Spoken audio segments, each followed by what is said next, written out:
여러분 안녕하세요. 여러분은 아프리카라는 말을 들으면 무엇이 생각나시나요?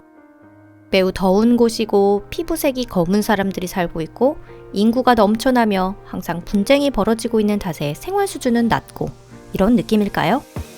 떠오르는 것이 의외로 많지는 않습니다. 하지만 중세의 지리학자는 아프리카에 사이노세팔러스와 드래곤, 심지어는 여자의 얼굴을 한 새가 있다고 믿고 있었으니 그것에 비하면 좀 나아졌다고 볼 수도 있겠네요. 알고 계시겠지만 지금 여러분이 보고 계신 것은 지리 수업 영상이 아니라 토픽입니다. 오늘은 아프리카의 자연이 만들어낸 기적, 세계 최대의 습지 수두, 그곳에서 살아가는 사람들과 그 놀랍고도 독특한 문화에 대해서 알아보도록 하겠습니다.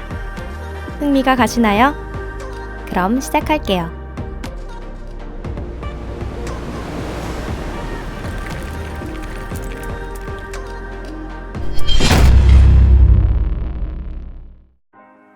광대한 초원의 오아시스. 아프리카에 사막이 많다는 사실은 이미 학교에서 배우셨을 겁니다. 성적이 조금 더 좋으신 분이라면 사하라 사막 외에도 칼라하리 사막의 존재를 떠올리신 분도 계실 텐데요. 그리고 말라리아가 발생하는 열대 우림에 대해서도 많이 들어보셨죠? 축축한 수목에 덮여있는 어두컴컴한 열대 우림은 다른 지역 사람들에게는 물론 그 땅에 사는 사람들에게도 매우 위험한 곳입니다. 그리고 광대한 사바나와 남아프리카 공화국의 초원도 있습니다. 끝없이 펼쳐진 초원지대에는 물소, 영양, 하마나 악어 등의 야생동물이 서식하고 있습니다. 하지만 적도 열대우림보다 습기가 많은 곳에 대해서는 거의 알려지지 않았는데요. 바로 남수단에 있는 거대 늪지대, 수두입니다. 이 습지는 사바나와 같은 위도에 위치하고 있어요. 이 사바나는 유라시아 대륙과 북아메리카 대륙의 초원보다 훨씬 건조해서 여름 건기에는 완전히 바싹 말라버립니다.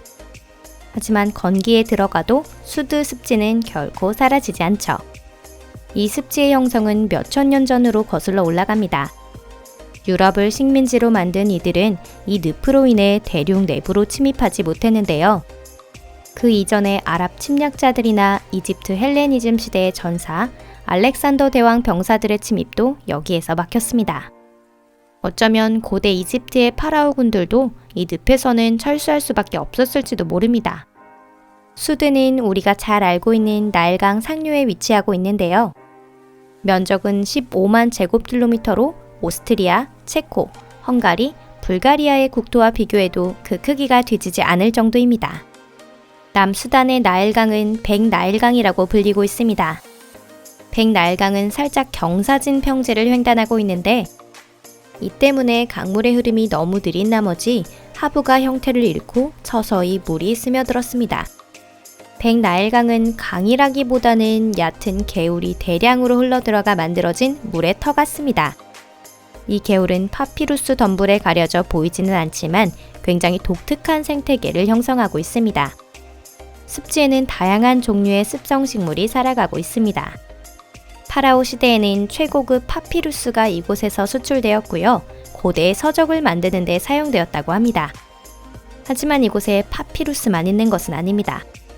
동물의 혈액을 빨아마시며 위험한 전염병을 옮기고 있는 곤충도 많고 뱀이나 악어도 서식하고 있습니다. 어떠세요? 여러분은 이런 곳에서 지낼 수 있으신가요? 습지 문화.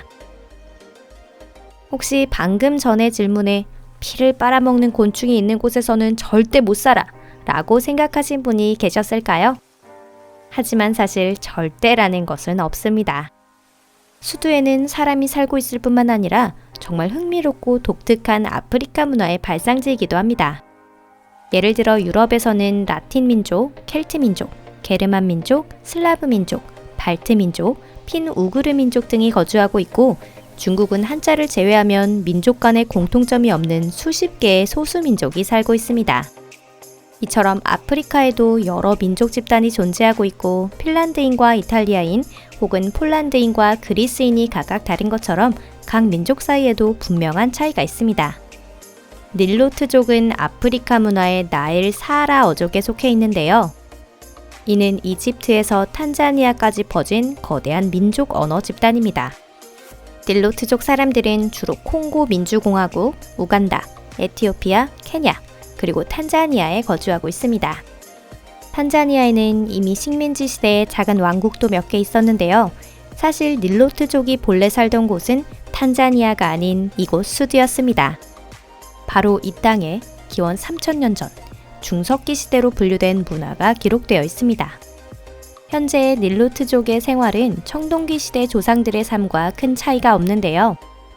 당시와 다른 것은 문명의 혜택 덕분에 소소한 소비 생활을 한다는 점뿐이지요.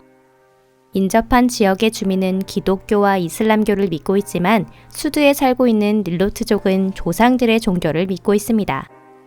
비를 베풀어주는 이 세상의 창조주, 최고위의 천공신 은이아릭이나 그 외 다른 신들 말이죠.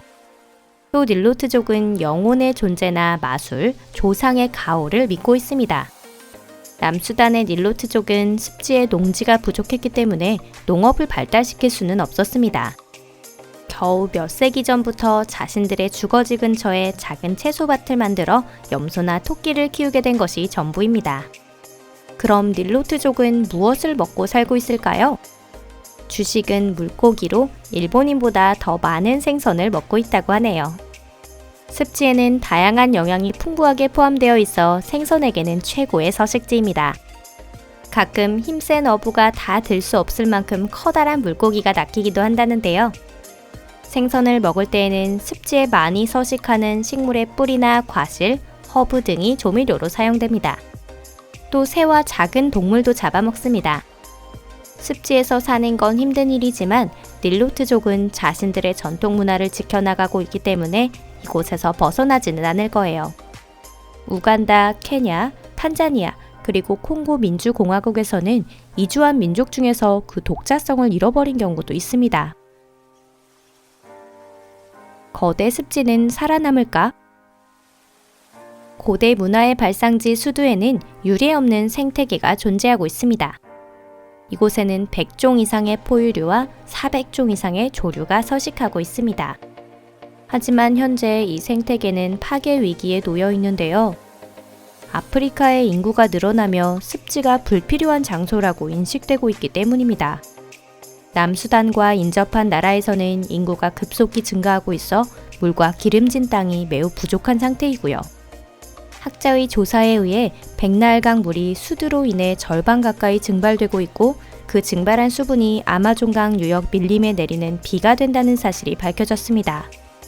이러한 상황을 부당하게 생각한 이집트 정부와 수단 정부는 국내의 땅에 물을 공급하기 위해 증발한 물을 관계 설비로 이용해야겠다고 생각했죠. 습지의 토양이 풍부하다는 사실은 정부도 잘 알고 있습니다. 실제로 수두를 간척한다면 매우 비옥한 토지를 이용할 수 있는데요.